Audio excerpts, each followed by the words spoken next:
సదాశివపేటలో CIT జిల్లా 4వ మహాసభలు ఘనంగా నిర్వహించారు. మహాసభలను సిఐటి రాష్ట్ర అధ్యక్షులు చుక్కరాములు ఘనంగా ప్రారంభించారు. ఈ సందర్భంగా మాట్లాడుతూ కార్మిక వర్గ సమస్యలపై భవిష్యత్తులో పోరాటానికి మహాసభ పునాది అని అన్నారు.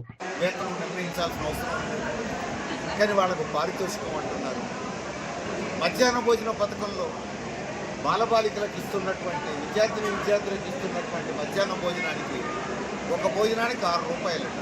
మరి 6 రూపాయలు ఈ జర్నలిస్టులు ఎవరైనా బతకగలుగుతారా? ఒక పూట భోజనం 6 రూపాయలు. మరి మోడీ బతికి చూపించాలి. నాకు పెళ్ళం పిల్లలు లేరంటున్నాను మోడీ.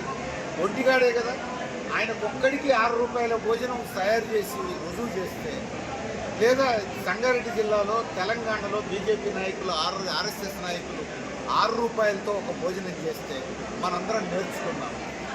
విద్యార్థులకు కూడా అట్లా పెడదాం. అందుకని ఇది అన్యాయం, అక్రమం. ఇప్పుడు కొత్త లేబర్ కోడ్స్ పేరుతోటి ఇప్పటికే ఉన్నటువంటి సంక్షేమ బోర్డులకు కూడా మంగళం పాడుతున్నారు. బీడీ కార్మికులకు, భవన నిర్మాణ కార్మికులకు అనుకున్నటువంటి హాస్పిటల్ జరుగుతూ ఉన్నాయి.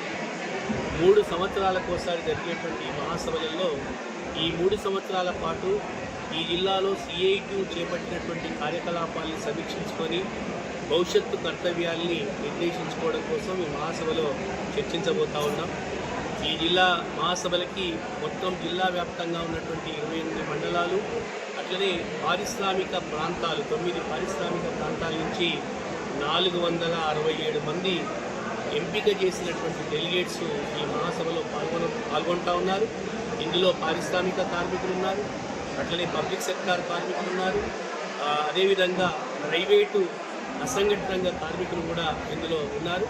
డైరెక్ట్గా వివిధ సంస్థలలో పనిచేస్తున్నటువంటి కార్మిక నాయకులు ఈ మహాసభ లోపల పాల్గొని వాళ్ళ అనుభవాల్ని, వాళ్ళు చేపట్టినటువంటి కార్యకలాపాల్ని ఇక్కడ చర్చించబోతూ ఉన్నారు. ఈ అనుభవాలు జిల్లా ఉద్యమం మొత్తానికి అందించేటువంటి ప్రయత్నం చేస్తూ ఉన్నారు. అట్లనే రాబోయేటువంటి రోజులలో